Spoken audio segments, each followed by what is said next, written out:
Muy buenas noches con todos. El día de hoy vamos a continuar con nuestro tema de exposiciones, el derecho de familia en el matrimonio. Ya vamos por la sesión número 4 que vamos a comenzar el día de hoy. Y les he traído un tema muy interesante sobre el matrimonio en sí, que espero sea de su agrado. Bien, deberes y obligaciones y derechos del matrimonio. Quiero empezar esta sesión con esta frase. El amor es ciego, el matrimonio es la revelación. Y ante esta reflexión, esta frase, podemos plantearnos la siguiente pregunta. ¿Por qué la gente contrae matrimonio? ¿Por qué la gente se casa? ¿Ustedes por qué creen? A ver, por la plata, ustedes porque se quieren, porque sienten afecto, ¿no? Porque se aman. Pero se han dado cuenta, desde un punto jurídico, la gente o nosotros estamos conscientes si es que estamos conscientes de aquellas consecuencias, ¿no?, que va a derivar de la constitución de un matrimonio. Ojo, que ya en las sesiones anteriores hemos distinguido que el matrimonio tiene dos acepciones. El primero de ellos, que ya hemos visto, el matrimonio como acto, como aquella celebración revestida de formalidades para que se pueda constituir de manera legal, ¿no?, una relación, ¿no?, una pareja. Pero ahora estamos viendo el matrimonio como el Estado, un estado donde una pareja unida, luego ya de esta celebración de este matrimonio, va a convivir, ¿no?, va a realizar una vida en común. Pero volviendo a la frase, el amor, ¿por qué se dice que el amor es ciego? Y que recién el matrimonio es su revelación. Y es que,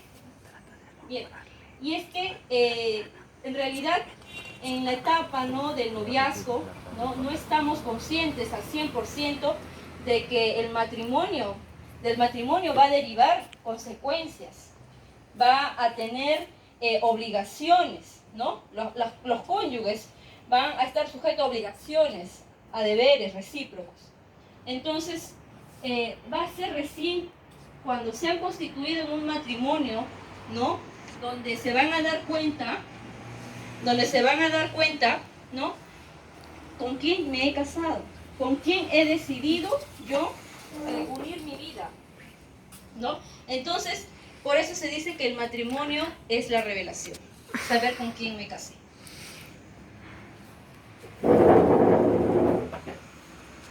Bien, como ya hemos estado viendo en las sesiones anteriores, ¿no?, del matrimonio, ¿qué van a hacer? Un vínculo jurídico, un vínculo legal, ¿no?, de cuya finalidad es realizar una comunidad de vida, ¿no?, establecerse para constituir una familia, establecerse formalmente. Esa es la figura del matrimonio, ¿no?, un vínculo jurídico. Pero que este vínculo jurídico, ambos cónyuges son iguales y ambos tienen la libertad, ¿no?, de elegir su futuro.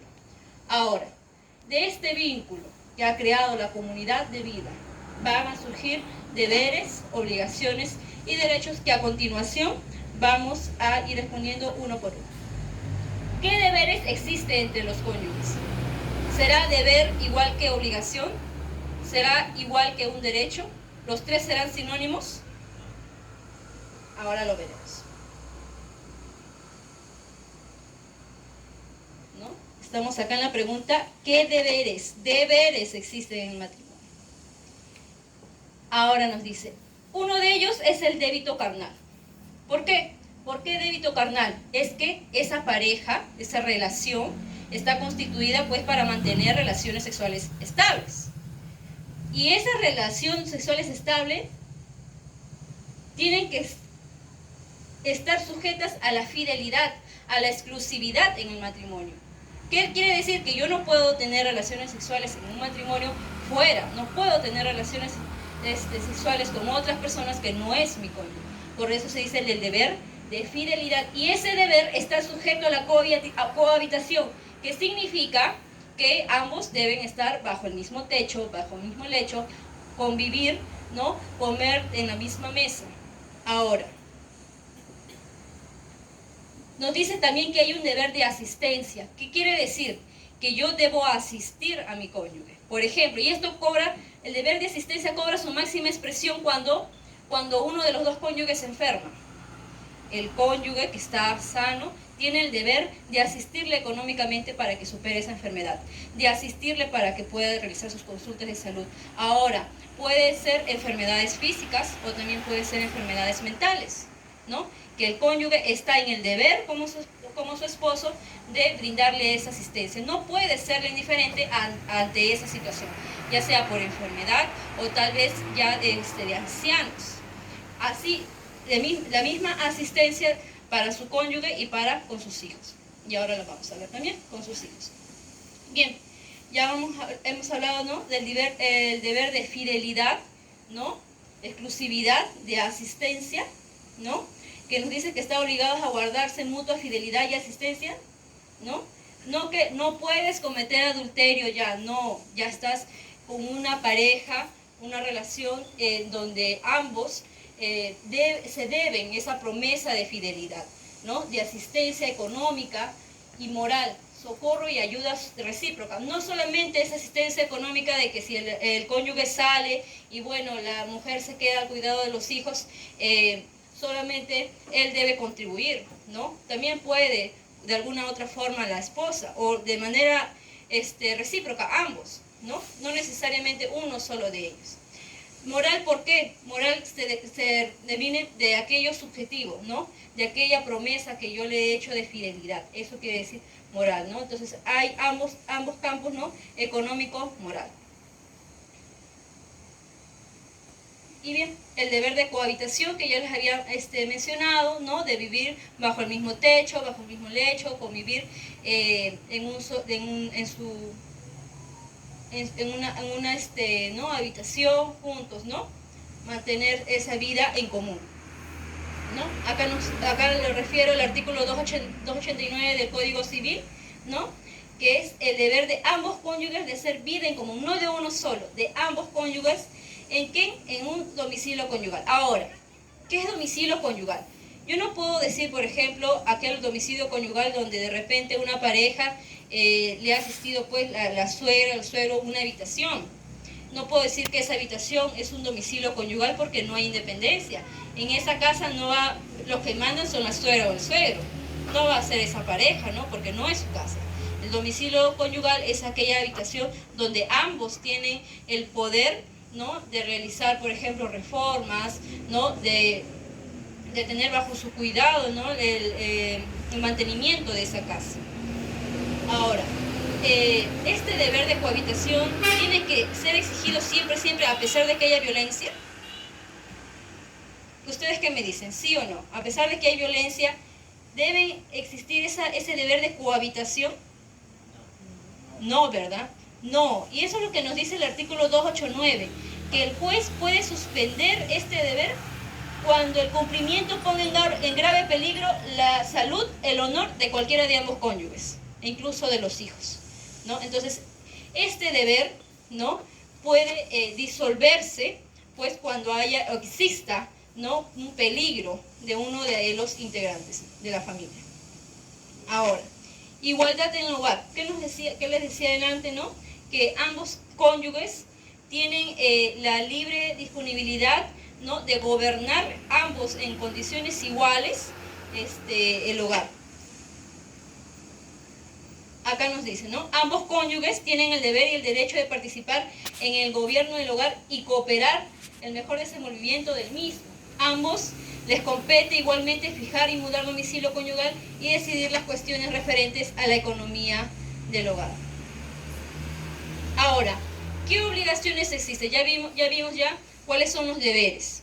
Ahora, quería hacer un hincapié antes de pasar a este tema. En cuestión de las obligaciones, no tiene un carácter coactivo. ¿Qué quiere decir carácter coactivo? Que el Estado ejerza fuerza para el cumplimiento de esta norma. Es decir, yo no puedo ir ante un juez y decirle, ¿sabes qué, señor? Mi esposo no quiere mantener relaciones sexuales conmigo. ¿Sabes qué? El señor se ha mudado y no quiere regresar conmigo. No, el juez no puede decir, no, ¿sabes qué? Anda, tienes que cumplir con tu esposa. No, esas obligaciones que le he mencionado no tienen carácter coactivo. Pero, a diferencia de las obligaciones, a diferencia de los deberes, las obligaciones sí. ¿Cuáles son estas obligaciones? Alimentaria, contribuir económicamente con el hogar y seguridad social. Obligación alimentaria, de asistir a sus hijos. Por eso puede realizarse pues o acudir ante el Poder Judicial y establecer una denuncia, por ejemplo, por omisión de asistencia familiar en los hijos, ¿no? Eso conviene que las obligaciones tienen carácter coactivo, de que tú puedes acudir ante una institución a pedirle, a solicitarle pues alimentos para tus hijos, incluso alimentos para la cónyuge cuando ha sido afectada, en la situación en que el cónyuge, generalmente los varones, han salido de ese lecho, ya no cohabitan con ellos por más de 2 años, esa situación constituirá una causal para separación, para el divorcio. Bien, obligaciones comunes de los cónyuges. Una de las obligaciones comunes de los cónyuges, como yo le decía, la finalidad del matrimonio es constituir una familia, ¿no? Y de esta familia existe la obligación de prestar alimento principalmente a los hijos, ¿no? Y obligación del cuidado de los hijos, de ambos. ¿Bien? Ahora, ¿qué entendemos por la noción de alimentos? Alimentos no solo quiere decir aquellas cosas y objetos que nosotros vamos a ingerir, ¿no? Para mantenernos con vida. No, en alimentos debemos concebirlo acá en esta norma como todo aquello indispensable para el sustento, para la habitación, para el vestido de los hijos, para la educación, instrucción y capacitación, para la asistencia médica, psicológica y recreación también, ¿no? Y toda aquella situación, y todo esto enmarcado en la situación y las posibilidades de la familia. No se le puede exigir a un padre que tenga pues un salario mínimo, a uno que tenga por lo menos, digamos un ejemplo, 10.000 soles mensuales que obtenga, ¿no? de sus labores. La exigencia no es la misma, ¿no? También la exigencia no es la misma de exigir a un padre que tiene la misma porción con los 10 hijos a uno que solamente tiene un hijo, ¿no? Entonces por eso nos dice que va a depender mucho de la situación y las posibilidades de la familia. Ahora, obligación unilateral de sostener la familia. ¿Qué nos quiere decir aquí con el artículo 291 de la obligación unilateral? En la mayoría de los casos será, no en la mayoría, casi en la mayoría ya, que el padre es quien sale, ¿no? a laborar para tener, ¿no? pues cómo sustentar al hogar, y generalmente la madre es quien se queda en la casa para dedicarse al cuidado de los hijos, al cuidado del hogar, ¿no? Y generalmente no labora, ¿no? Por así decirlo, se les denomina como amas de casa, ¿no? Que en realidad es una labor muy, muy importante, ¿no? Porque a veces nos decimos, uy, no, está en su casa, estará recostada todo el tiempo, pero no, la esposa tiene que estar viendo la escuela de los hijos, el cuidado de la casa, que la comida, ¿no? Que las situaciones a veces hacen de gasfitera, repostera, de todo tipo ¿cómo se llama?, de oficios que hay en el hogar, ¿no? Y es un trabajo también, es considerado actualmente un trabajo, y eso no desmedra, ¿no?, su trabajo en comparación al trabajo que puede hacer fuera del padre. Entonces, ¿qué nos dice? Si uno de los dos cónyuges se dedica exclusivamente al trabajo del hogar y al cuidado de los hijos, la obligación de sostener la familia va a recaer en el otro, sin perjuicio de la ayuda y colaboración de ambos cónyuges, ¿no?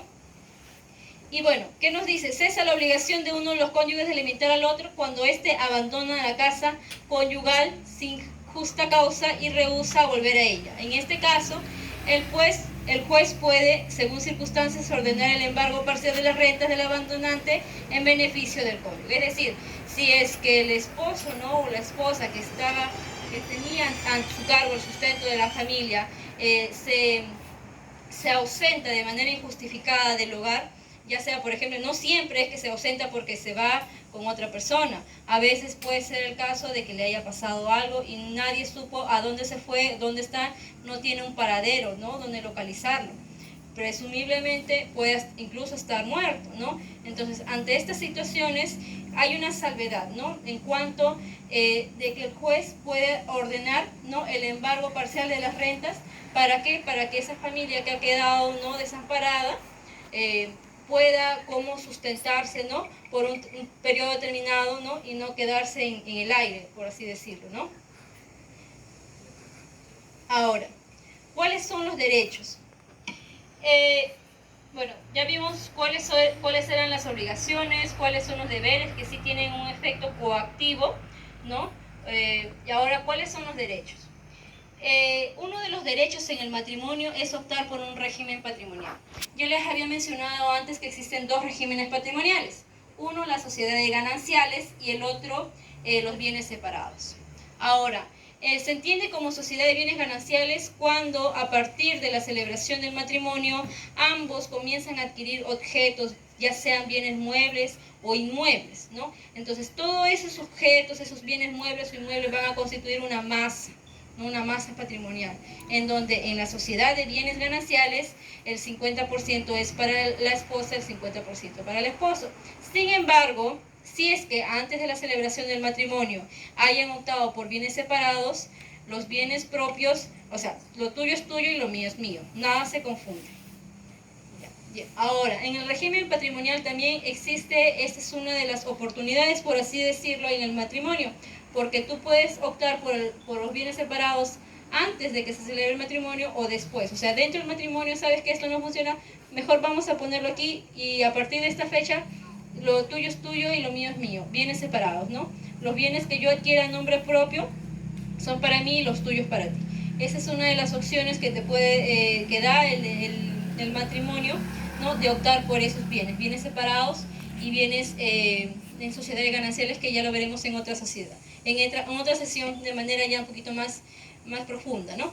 Ahora, también tenemos el derecho a la participación de sociedad conyugal, ¿no?, que es disponer de estos bienes, ¿no?, de manera conjunta. Si es que existe un problema, ¿no?, o tú quieres, por ejemplo, ya vamos a poner un ejemplo, tú quieres vender un terreno que ambos han comprado dentro del matrimonio, los dos tienen que firmar, los dos están legitimados para expresar su voluntad de que quieren vender ese terreno. ¿Qué pasa si es que solamente uno ha ido a expresar su voluntad? Solamente uno está vendiendo. Esa celebración, ese acto jurídico, ese contrato de compra-venta se declara ineficaz. Nunca existió. ¿Por qué? Porque uno solo no puede contratar, ¿no? Uno solo no puede contratar con respecto de la venta de un bien que es parte de un patrimonio de la sociedad, ¿no?, del patrimonio de esa familia, ¿no?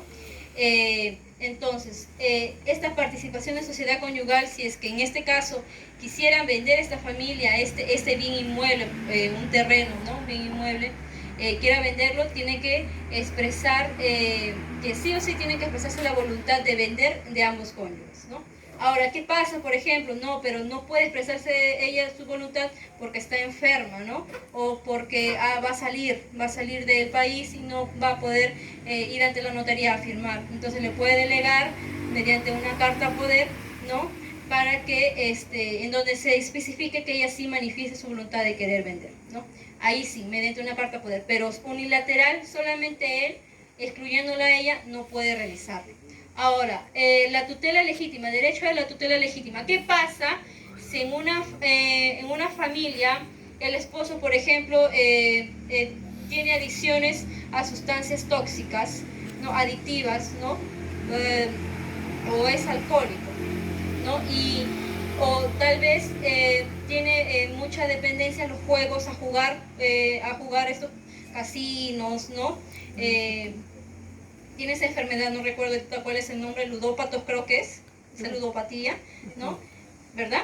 Entonces, ¿qué pasa si es que ante esa debilidad que tiene él, ¿no?, está perdiendo su patrimonio? Ya sé que tenía antes 5 casas, ahora solamente tiene una, ¿no? Ya no trabaja, solamente está metido en los juegos. ¿Qué pasa?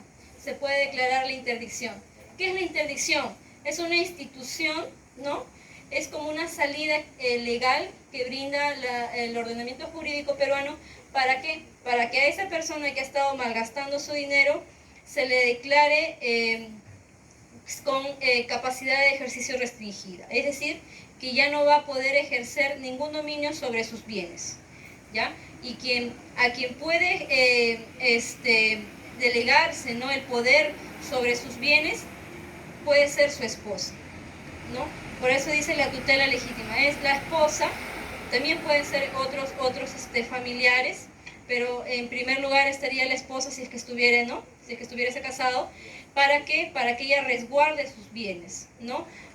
Todo el tiempo que sea necesario, ¿no? Si es que es el esposo, ¿no?, que es ludópata, ¿no?, que se ha sometido a tratamientos en un determinado tiempo, puede recobrar, ¿no?, esa capacidad de ejercicio que se le ha sido retirada, ¿no?, por esa enfermedad. Durante ese tiempo la esposa tendrá la tutela legítima para que pueda ejercer derechos sobre los patrimonios de él. Ahora, también tendrá derecho en la sucesión legítima cuando uno de los dos cónyuges muere, ¿no? Será la esposa o el esposo quien, en comparación o a la par con los hijos o los padres, va a recibir aquel patrimonio que el causante está dejando. Y la libre procreación, es decir, que ambos cónyuges, los cónyuges tienen la libertad de elegir si es que quieren tener o desean tener hijos y cuántos desean tener también.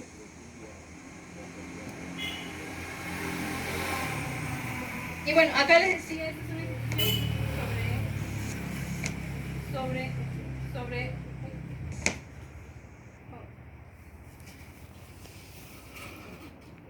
sobre la representación sobre la representación en la sociedad conyugal, ¿no?, de que ambos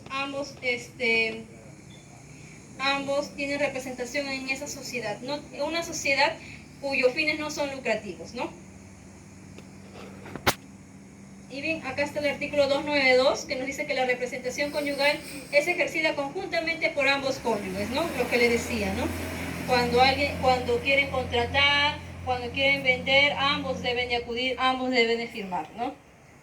Y si es que uno de ellos no pudiera, le puede manifestar, le puede delegar mediante una carta poder para que pueda el otro, ¿no?, tener la capacidad de realizar aquel acto jurídico que desea, ¿no? Y libertad de trabajo de los cónyuges. ¿Qué nos dice? ¿O ustedes qué opinan? Si es que uno de los dos cónyuges no está de acuerdo de que su pareja trabaje, ¿eso será un impedimento? ¿Ustedes creen que uno de los dos puede oponerse a que su pareja, su cónyuge, su esposo ya no trabaje? No. ¿No creen, no? No. ¿Qué nos dice? Artículo 293, libertad de trabajo de los cónyuges. Cada cónyuge puede ejercer cualquier profesión u oficio o industria permitido por la ley, así como cualquier trabajo fuera del hogar con el consentimiento expreso o tácito del otro. Es decir, puede estar de acuerdo, normal, va a trabajar, pero si es que no está de acuerdo, dice, si se negase, el juez puede autorizarlos si es que lo justifica el interés de la familia. Si es que ese trabajo o esa actividad que va a realizar está justificada o va a ser benefactora en pro del interés de la familia. Ahora, representación unilateral de la sociedad conyugal, ¿no? ¿Qué nos dice? Uno de los dos cónyuges asumirá la dirección y representación de la sociedad si el otro está impedido por interdicción o la causa. Lo que le decía, ¿no? Si uno de los dos se encuentra impedido, fuera cual fuera la causa, mediante esta institución, de manera unilateral, puede realizar, ¿no? Puede detentar ese poder de realizar o omitir, ¿no?, cualquier acción en beneficio de la familia, ¿no? Y si se ignora el paradero de otro, o se encuentra en lugar remoto, o si el otro ha abandonado el hogar, ¿no? Puede disponer de los bienes patrimoniales de la familia. Y bien, acá está la diferencia entre deberes, obligaciones y derechos.